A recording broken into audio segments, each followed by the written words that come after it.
नमस्कार, hot topic में आपका स्वागत है। मैं हूं अखिलेश शर्मा।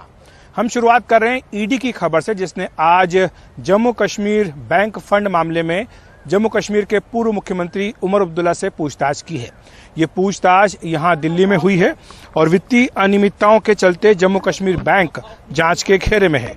पूछताछ के बाद उमर अब्दुल्ला ने कहा कि उन पर कोई आरोप नहीं लगाया गया। 12-13 साल से चल रही जांच को लेकर सवाल पूछे गए। साथ ही उन्होंने कहा कि एजेंसी को उनकी जरूरत पड़ी तो वे मदद के लिए तैयार रहेंगे। वहीं नेशनल कॉन्फ्रेंस ने पूछताछ को लेकर सरकार पर निशाना साधा। नेशनल कॉन्फ्रेंस ने कहा कि केंद्र सरकार की आदत हो गई है एजेंसियों के गलत इस्तेमाल की। उमर अब्दुल्ला से पहले संजय राउत और सत्येंद्र जैन भी ईडी की कार्रवाई के घेरे में आ गए हैं।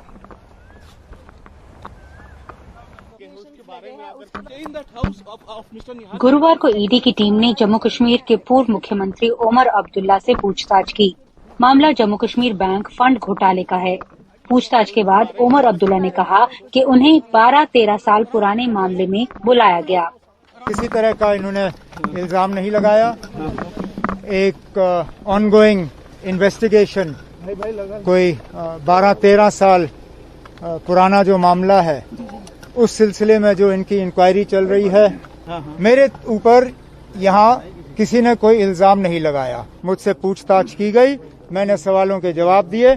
आगे अगर इनको मेरी जरूरत पड़ेगी मैं इनकी मदद करूंगा। उमर अब्दुल्ला से ठीक पहले संजय राउत और सत्येंद्र जैन को भी ईडी ने घेरा।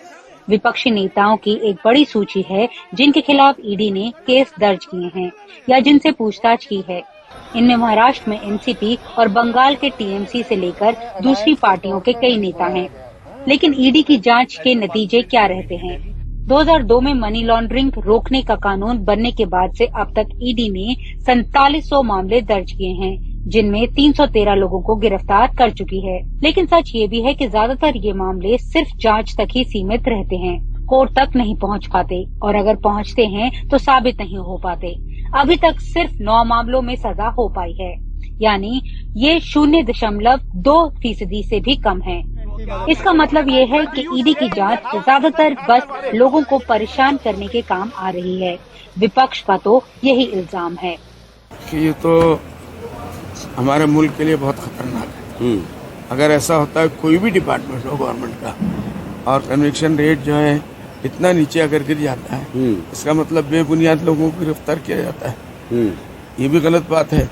और अगर बुनियाद के ऊपर गिरफ्तार करते हैं तो कन्विक्शन क्यों नहीं होता?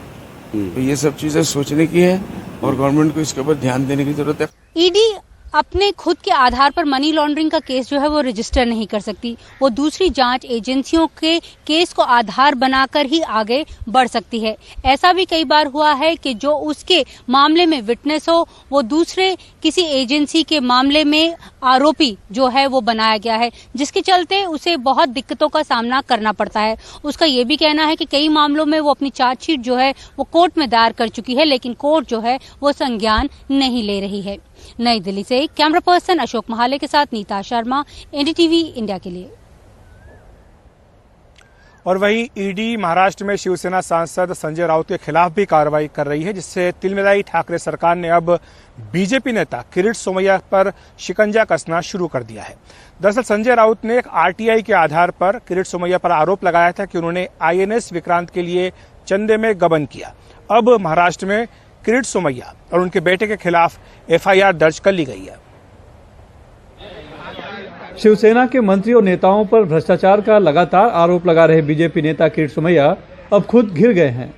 मुंबई की ट्रॉम्बे पुलिस ने एक पूर्व सैनिक की शिकायत पर किरीट सोमैया और उनके बेटे के खिलाफ एफआईआर दर्ज कर ली है। आईएनएस विक्रांत, ये जो जहाज है उसकी डागडुजी करने के लिए लोगों से विश्वास संपादन करके 57 अंदाजे और उससे ज़्यादा रकम रुपए लोगों के पास से जमा की। इसके लिए आज ट्रॉम्बे पुलिस स्टेशन में आईपीसी सेक्शन 406, 420 और 34 अन्वय गुना दाखिल किया गया है। इधर किरीट सोमैया ने दावा किया है कि बिना किसी सबूत के उनके खिलाफ एफआईआर दर्ज हुई है। यहाँ तक कि उन्हें एफआईआर की कॉपी भी नहीं दी जा रही थी। कॉपी भी मुझे नहीं दे रहे थे और वो एफआईआर में है क्या? 1.5 पेज की एफआईआर में एक प्रूफ नहीं, एक तारीख नहीं, एक कंपनी का नाम नहीं, सिर्फ इतना ही शिकायतकर्ता ने लिखा है कि भाई अखबार से मुझे पता चला कि किरीट सोमैया ने 58 करोड़ रुपए खा गए। शिवसेना ने भी किरीट सोमैया के खिलाफ अब आक्रामक रुख अपनाते हुए मुंबई में जगह जगह प्रदर्शन किए और गिरफ्तारी की मांग की। दिल्ली से लौटे संजय राउत का मुंबई एयरपोर्ट पर जोरदार स्वागत किया गया। मुंबई से कैमरामैन प्रवीण रोहित का सुनील सिंह, एनडीटीवी इंडिया के लिए। अब बात करते हैं एमनेस्टी इंटरनेशनल के पूर्व भारत प्रमुख आकार पटेल की, जिनके खिलाफ सीबीआई ने लुकआउट नोटिस जारी किया था। लेकिन आज दिल्ली की राउज एवेन्यू कोर्ट ने इस मामले में सीबीआई को जमकर फटकार लगाई है। अदालत ने सख्त शब्दों में कहा कि हमारी ये सुनिश्चित राय है कि इस मामले में सीबीआई निदेशक को आकार पटेल से लिखित माफी मांगनी चाहिए। सीबीआई निदेशक को लुकआउट जारी करने वालों के भीतर संवेदनशीलता पैदा करने की जरूरत है। अदालत ने कहा कि आकार पटेल चाहें तो मुआवजे के लिए उचित मंच पर भी जा सकते हैं, लेकिन ये मामला केवल पैसों के नुकसान का नहीं है, उन्हें मानसिक यातना भी झेलनी पड़ी है। आपको बताएं कि आकार पटेल को अमेरिका जाना था, उन्हें बेंगलुरु एयरपोर्ट पर रोक लिया गया था। अब कोर्ट ने उन्हें अमेरिका जाने की इजाजत दे दी है।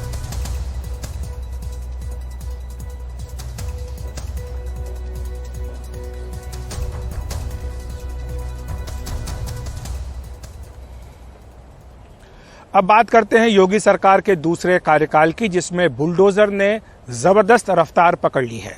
आज बरेली में सपा विधायक के पेट्रोल पंप को नक्शा पास न होने के कारण बुलडोजर से ढहा दिया गया। वहीं ग्रेटर नोएडा की बात करें तो वहां पर अतिक्रमण हटाने के नाम पर गरीबों की रेहड़ी को ही बुलडोजर ने रौंद दिया। हमारे सहयोगी सौरभ शुक्ला की रिपोर्ट।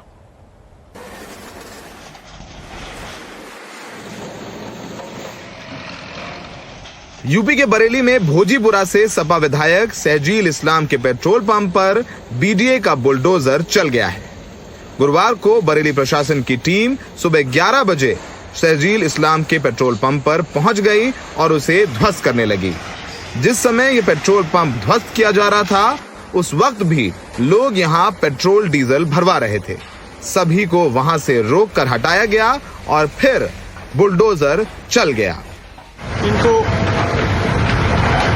दिनांक 13/7/2020 में नोटिस जारी किया गया था और पर्याप्त सुनवाई का अवसर दिया गया और 31/3/2021 में इस प्रकरण में ध्वस्तीकरण आदेश पारित किए गए, क्योंकि इन्होंने ना तो कोई मानचित्र स्वीकृत कराया है और सरकारी जमीन पर कब्जा करने का भी प्रयास किया गया था।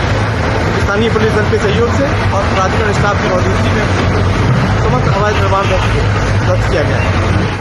इस कार्रवाई के पीछे भी एक कहानी है। दरअसल चुनाव जीतने के बाद अपने कार्यकर्ताओं से बात करते हुए सहजील ने मुख्यमंत्री योगी आदित्यनाथ के खिलाफ भड़काऊ भाषण देते हुए कहा था कि अगर सामने से आवाज हुई तो उनकी बंदूक से धुआं नहीं, गोलियां निकलेंगी। वो दिन चले गए जब उनकी तानाशाही चलती थी। एक मजबूत विपक्ष उत्तर प्रदेश के अंदर मौजूद है, तो अगर उसके मुंह से भी आवाज निकलेगी तो हमारी भी बंदूकों में से आप ही सोचिए, धुआं नहीं निकलेगा, गोली निकलेगी। बताना चाह रहा हूं। यूपी में प्रशासन का बुलडोजर गरीबों पर भी चल रहा है। ये तस्वीरें ग्रेटर नोएडा के परी चौक की हैं, जहां अतिक्रमण हटाने के नाम पर गरीब के ठेले को बुलडोजर से तोड़ दिया गया। परेशान गरीब असहाय होकर बुलडोजर के नीचे ही जाकर लेट गया, जिसे बाद में किसी तरह हटाया गया। यूपी में बुलडोजर न्याय और अन्याय दोनों का पर्याय बनता जा रहा है। जब अपराधियों पर बुलडोजर चलता है, उनके घरों पर चलता है तो ठीक बात है, लेकिन जब गरीब पर चलता है बुलडोजर, जब गरीब की रोजी रोटी जाती है तो छवि सरकार की खराब होती है। बरेली में सहयोगी रणदीप के साथ दिल्ली में सौरभ शुक्ला, एनडीटीवी इंडिया।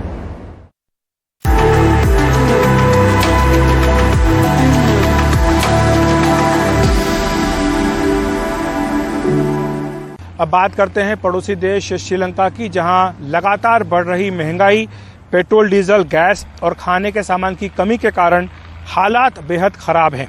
कई दिनों से लोग सड़कों पर उतरे हैं, विरोध प्रदर्शन कर रहे हैं। राष्ट्रपति भवन के बाहर भी हिंसक विरोध प्रदर्शन हो चुके हैं और लोग उनके लगातार इस्तीफे की मांग कर रहे हैं। इस बीच श्रीलंका के पूर्व क्रिकेटर सनथ जयसूर्या अर्जुन रणतुंगा ने भारत की मदद की तारीफ की है।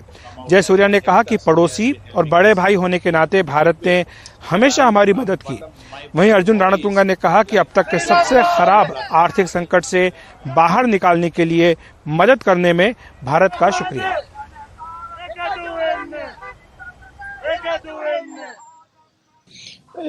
Always as a neighbor, as the brother of the big brother of the next to our country, been helping us. That is, we are very grateful to Indian government and the Prime Minister and the government. So for us, even to survive, it's not very easy at the moment. The things are going through. India has been an elder brother to us, but unfortunately, I'm glad that they are monitoring rather than just giving money to Sri Lanka.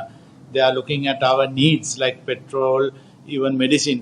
I'm sure that those are the things we will be lacked in the next couple of months. I think that is why India might have come out and helped us. India has been helping us in a big way.